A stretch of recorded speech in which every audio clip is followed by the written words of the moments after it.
Hello friends, welcome to extra knowledge for education. Friends, इस video में हम चर्चा करने वाले हैं सभी परीक्षाओं के लिए महत्वपूर्ण हिंदी गद्य साहित्य का इतिहास और उससे संबंधित प्रश्न और उनके उत्तर के बारे में। कई कॉम्पिटिटिव एग्ज़ाम और हाई स्कूल और इंटरमीडिएट तथा TET, CTET, TGT, LT grade और कई अन्य परीक्षाएं जिसमें भी हिंदी से रिलेटेड क्वेश्चन पूछे जाते हैं, हिंदी गद्य साहित्य के इतिहास से संबंधित प्रश्न जरूर आते हैं। तो आपसे निवेदन है, वीडियो को अंत तक देखिए। बहुत ही इम्पोर्टेंट प्रश्नों का ये संग्रह है। शुरू करते हैं ये वीडियो। आपसे निवेदन है, वीडियो को बिना स्किप किए अंत तक देखिए। और यदि आप इस वीडियो का PDF डाउनलोड करके देखना चाहते हैं तो इस वीडियो के डिस्क्रिप्शन में उसका लिंक मिल जाएगा, आप उसको डाउनलोड करके कभी भी देख सकते हैं। पहला प्रश्न है, कबीर पुस्तक के लेखक का क्या नाम है? तो इसका आंसर है हजारी प्रसाद द्विवेदी। दूसरा प्रश्न है, प्रगतिशील लेखक संघ का प्रथम अधिवेशन किस सन में हुआ? इसका आंसर है सन 1936 ईस्वी में यह अधिवेशन लखनऊ में हुआ था।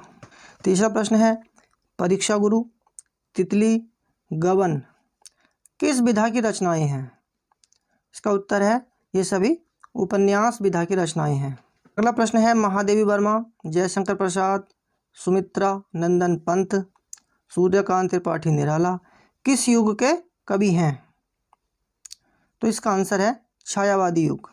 ये सभी छायावादी युग के प्रमुख कवि हैं। अगला प्रश्न है, विद्यानिवास मिश्र, कुबेरनाथ राय और हजारी प्रसाद द्विवेदी जी किस विधा के प्रमुख लेखक हैं? तो इसका आंसर है निबंध। ये सभी निबंध विधा के प्रमुख लेखक माने जाते हैं। छठा प्रश्न है, बालकृष्ण भट्ट किस युग के लेखक हैं? बालकृष्ण भट्ट किस युग के लेखक हैं? तो ये भारतेंदु युग के लेखक हैं। सातवां प्रश्न है, घुमक्कड़ शास्त्र के रचयिता कौन है? तो इसका आंसर है राहुल सांकृत्यायन। घुमक्कड़ शास्त्र राहुल सांकृत्यायन की प्रसिद्ध रचना है। अगला प्रश्न है, रॉबर्ट नर्सिंग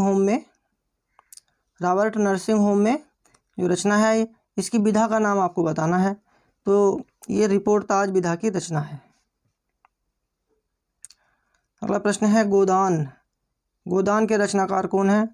गोदान के रचनाकार का नाम मुंशी प्रेमचंद है। अगला प्रश्न है, अशोक के फूल रचना किस विधा की है? इसकी विधा का नाम बताना है। तो ये निबंध है। अगला प्रश्न है, ध्रुव स्वामिनी के रचनाकार का नाम क्या है? तो ध्रुव स्वामिनी के रचनाकार का नाम जयशंकर प्रसाद है। ध्रुव स्वामिनी के रचनाकार का नाम जयशंकर प्रसाद है। अगला प्रश्न है, आवारा मसीहा के लेखक हैं। आपको बताना है आवारा मसीहा के लेखक कौन है? तो आवारा मसीहा के लेखक का नाम विष्णु प्रभाकर है। आप प्रश्नों के जितने भी आंसर इनमें जानते हैं उनकी काउंटिंग जरूर कीजिएगा, और जिस प्रश्न का भी आंसर आप जानते हो उसको आप कमेंट सेक्शन में लिख सकते हैं। और आगे बढ़ने से पहले आपसे निवेदन है, यदि आपको वीडियो अच्छी लगे तो प्लीज़ इसे लाइक व शेयर कीजिए। तो हमारे channel extra knowledge for education को सब्सक्राइब कर दीजिए जितने भी नए फ्रेंड्स हैं, और साथ में बेल आइकन को भी प्रेस कर दीजिए ताकि जितनी वीडियो हम अपलोड करते हैं उन सभी का नोटिफिकेशन आप तक पहुंच जाए और अधिक से अधिक स्टूडेंट्स को इसका लाभ मिल सके। नेक्स्ट क्वेश्चन है, आनंद कादम्बिनी, हरिश्चंद्र चंद्रिका और ब्राह्मण पत्रिका किस युग की हैं? ये सभी पत्रिकाएं हैं, आनंद कादम्बिनी, हरिश्चंद्र चंद्रिका और ब्राह्मण। तो इसका आंसर है ये सभी भारतेंदु युग की पत्रिकाएं हैं। अगला प्रश्न है, ध्रुव स्वामिनी की रचना विधा है। आपको बताना है कि ध्रुव स्वामिनी की रचना ये जो है किस विधा की है? तो ये ध्रुव स्वामिनी एक नाटक है। रचनाकार का नाम जयशंकर प्रसाद है। अगला प्रश्न है, गोदान, निर्मला, रंगभूमि के लेखक का नाम क्या है? गोदान, निर्मला और रंगभूमि के लेखक का नाम बताना है। तो ये सभी रचनाएं मुंशी प्रेमचंद की हैं। अगला प्रश्न है, बाण भट्ट की आत्मकथा किस विधा की रचना है? इसकी आपको विधा का नाम बताना है। तो बाण भट्ट की आत्मकथा ये एक उपन्यास है। अगला प्रश्न है, सुख सागर के लेखक हैं। सुख सागर के लेखक का नाम आपको बताना है। तो सुख सागर के लेखक का नाम है मुंशी सदासुख लाल। मुंशी सदा सुखलाल, और ये आदिकाल की रचना मानी जाती है। अगला प्रश्न है गद्य की किस विधा में काल्पनिक प्रसंगों का स्थान नहीं है? तो इसका आंसर है आत्मकथा। आत्मकथा विधा एक ऐसी विधा है हिंदी गद्य की जिनमें काल्पनिक प्रसंगों का कोई स्थान नहीं है। अगला प्रश्न है सन 1957 में पद्म भूषण से अलंकृत हुए लेखक का नाम क्या है? तो इसका आंसर है हजारी प्रसाद द्विवेदी। आचार्य हजारी प्रसाद द्विवेदी को सन 1957 में पद्म भूषण से अलंकृत किया गया था। अगला प्रश्न है डॉक्टर संपूर्णानंद को मंगला प्रसाद पुरस्कार किस रचना पर मिला था? इसका उत्तर है समाजवाद पर। डॉक्टर संपूर्णानंद की एक प्रसिद्ध रचना है समाजवाद, उस पर इनको मंगला प्रसाद का पुरस्कार प्राप्त हुआ था। अगला प्रश्न है अयोध्या सिंह उपाध्याय हरिऔध का जन्म स्थान है? आपको बताना है अयोध्या सिंह उपाध्याय का जन्म स्थान कहाँ है? तो इनका जन्म हुआ था काशी में। अगला प्रश्न है मोहन राकेश किस विधा के प्रमुख लेखक हैं? तो इसका उत्तर है नाटक। मोहन राकेश नाटक विधा के प्रमुख लेखक माने जाते हैं। अगला प्रश्न है अंधेर नगरी के रचनाकार हैं? आपको बताना है कि अंधेर नगरी के रचनाकार का नाम क्या है? तो इसका उत्तर है भारतेंदु हरिश्चंद्र की एक प्रसिद्ध रचना है अंधेर नगरी। अगला प्रश्न है प्रताप नारायण मिश्र द्वारा संपादित पत्र का क्या नाम है? इसका नाम है ब्राह्मण। प्रताप नारायण मिश्र ने ब्राह्मण नाम का पत्र निकाला था। इसका अगला प्रश्न है शिक्षा का उद्देश्य निबंध के लेखक का नाम क्या है? शिक्षा का उद्देश्य एक निबंध विधा की रचना है और इसके लेखक का नाम है डॉक्टर संपूर्णानंद। अगला प्रश्न है चिंतामणि निबंध संग्रह के लेखक हैं? आपको बताना है कि चिंतामणि किसकी रचना है? तो ये आचार्य रामचंद्र शुक्ल की बहुत ही प्रसिद्ध रचना है और ये एक निबंध है। अगला प्रश्न है मोहन राकेश किस युग के रचनाकार हैं? आपको बताना है कि मोहन राकेश किस युग के रचनाकार हैं? तो इसका उत्तर है शुक्लोत्तर युग। शुक्लोत्तर युग के ये प्रसिद्ध रचनाकार माने जाते हैं। अगला प्रश्न है सन्नाटा के लेखक कौन है? आपको बताना है कि सन्नाटा किसकी रचना है? तो ये सच्चिदानंद हीरानंद वात्स्यायन अज्ञेय की एक बहुत प्रसिद्ध रचना है सन्नाटा। अगला प्रश्न है डॉक्टर संपूर्णानंद द्वारा प्रकाशित पत्रिका का क्या नाम है? डॉक्टर संपूर्णानंद ने जो पत्रिका निकाली थी आपको बताना है उसका नाम क्या है? तो इसका उत्तर है मर्यादा। ये मर्यादा पत्रिका है। अगला प्रश्न है कल्पना निबंध संग्रह के लेखक हैं? कल्पना एक निबंध विधा की रचना है और इसके लेखक का नाम हजारी प्रसाद द्विवेदी है। अगला प्रश्न है जयचंद प्रकाश, राहुल वेल और मृगावती ये जो रचनाएं हैं ये किस युग की हैं? आपको इन तीनों रचनाओं के युग का नाम बताना है। तो ये सभी आदिकाल की रचनाएं हैं। अगला प्रश्न है बालकृष्ण भट्ट द्वारा संपादित पत्रिका का क्या नाम है? बालकृष्ण भट्ट द्वारा संपादित पत्रिका का नाम हिंदी प्रदीप है। इन्होंने हिंदी प्रदीप पत्रिका का संपादन किया। अगला प्रश्न है द्विवेदी युग का नामकरण किसके नाम पर हुआ है? आपको बताना है फ्रेंड्स कि द्विवेदी युग का नामकरण किसके नाम पर हुआ है। बहुत ही इंपॉर्टेंट क्वेश्चन है ये। तो ये आचार्य महावीर प्रसाद द्विवेदी के नाम पर ही द्विवेदी युग का नामकरण हुआ था। इसका आंसर है महावीर प्रसाद द्विवेदी। अगला प्रश्न है वासुदेव शरण अग्रवाल किस युग के गद्य लेखक हैं? वासुदेव शरण अग्रवाल के बारे में आपको बताना है कि ये किस युग के प्रमुख गद्य लेखक हैं। तो इसका उत्तर है छायावादोत्तर युग। छायावादोत्तर युग। अगला प्रश्न है चिंतामणि की गद्य विधा का नाम क्या है? तो चिंतामणि रचना है, इसकी विधा का नाम आपको बताना है। तो ये है निबंध। ये एक निबंध विधा की रचना है। अगला प्रश्न है प्रिय प्रवास, साकेत और द्वापर।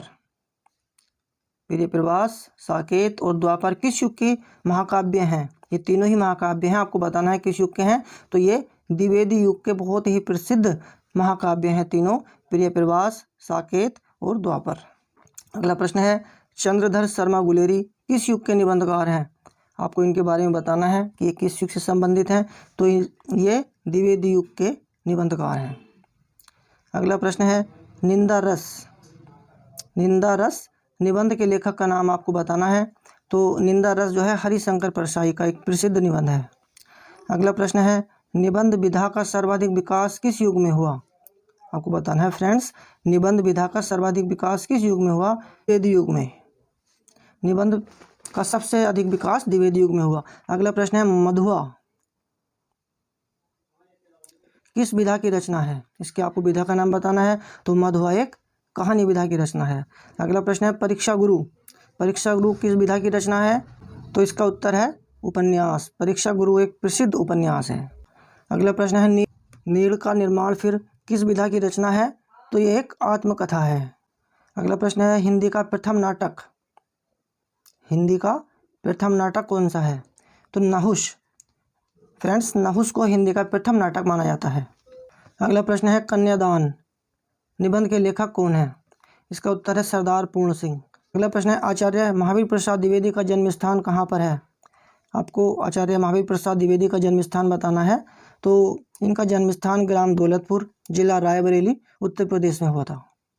अगला प्रश्न है खड़ी बोली का प्रथम महाकाव्य कौन सा है? खड़ी बोली का प्रथम महाकाव्य कौन सा है? इसका आंसर है प्रिय प्रवास को हिंदी का खड़ी बोली का प्रथम महाकाव्य माना जाता है। अगला प्रश्न है आचार्य रामचंद्र शुक्ल ने जिस काल को वीरगाथा काल कहा है उसे किस लेखक ने आदिकाल कहा है? आचार्य रामचंद्र शुक्ल ने जिस काल को वीरगाथा काल कहा है उसे किस लेखक ने आदिकाल कहा है? तो इसका उत्तर है हजारी प्रसाद द्विवेदी ने। डॉक्टर हजारी प्रसाद द्विवेदी ने उस युग को आदिकाल कहा था जिसे रामचंद्र शुक्ल ने वीरगाथा काल कहा था। अगला प्रश्न है शांति निकेतन में हिंदी के अध्यक्ष के पद पर कौन रह चुके हैं? तो इसका उत्तर है हजारी प्रसाद द्विवेदी। ये डॉक्टर हजारी प्रसाद द्विवेदी शांति निकेतन में हिंदी के अध्यक्ष के पद पर कार्य कर चुके हैं। अगला प्रश्न है राहुल सांकृत्यायन का वास्तविक नाम क्या है? इसका आंसर है केदारनाथ पांडे। फ्रेंड्स, केदारनाथ पांडे राहुल सांकृत्यायन का वास्तविक नाम है। अगला प्रश्न है रसाज्ञ रंजन कृति के लेखक कौन हैं? इसका उत्तर है महावीर प्रसाद द्विवेदी। महावीर प्रसाद द्विवेदी रसाज्ञ रंजन के लेखक हैं। अगला प्रश्न है समाजवाद के लेखक कौन हैं? तो फ्रेंड्स, समाजवाद के लेखक का नाम डॉक्टर संपूर्णानंद है। अगला प्रश्न है तट की खोज के लेखक का क्या नाम है? तट की खोज के लेखक का नाम हरिशंकर परसाई है। अगला प्रश्न है संयोगिता स्वयंवर रचना किसकी है? तो ये श्रीनिवास दास की एक प्रसिद्ध रचना है, इसका नाम है संयोगिता स्वयंवर। अगला प्रश्न है बाल बोधिनी के संपादक का क्या नाम है? फ्रेंड्स, आपको बताना है कि बाल बोधिनी के संपादक का क्या नाम है। तो इसका उत्तर है भारतेंदु हरिश्चंद्र बाल बोधिनी के संपादक का नाम है। अगला प्रश्न है नागरी प्रचारणी सभा की स्थापना किस युग में हुई? नागरी प्रचारणी सभा की स्थापना किस युग में हुई? तो इसका उत्तर है द्विवेदी युग में ही नागरी प्रचारणी सभा की स्थापना हुई। फ्रेंड्स, इस वीडियो में हमने लगभग ये 55 प्रश्न डिस्कस किए। मुझे विश्वास है ये आपको ज़रूर पसंद आई होगी वीडियो।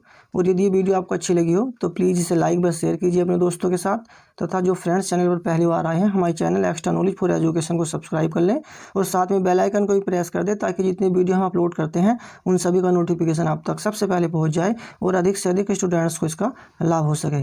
और यदि आप इस वीडियो का PDF डाउनलोड करके देखना चाहते हैं तो इसका लिंक आपको डिस्क्रिप्शन में मिल जाएगा, आप उसको डाउनलोड करके देख सकते हैं। और इससे पहले भी हम हिंदी साहित्य के इतिहास से संबंधित और हिंदी की और अन्य जो महत्वपूर्ण प्रश्न हैं उनकी वीडियो बना चुके हैं, आप उसको देख सकते हैं हमारे चैनल पर। वीडियो को अंत तक देखने के लिए आपका बहुत बहुत धन्यवाद। Thanks for watching this video. Thank you very much all of you. जय हिंद, जय भारत, वंदे मातरम।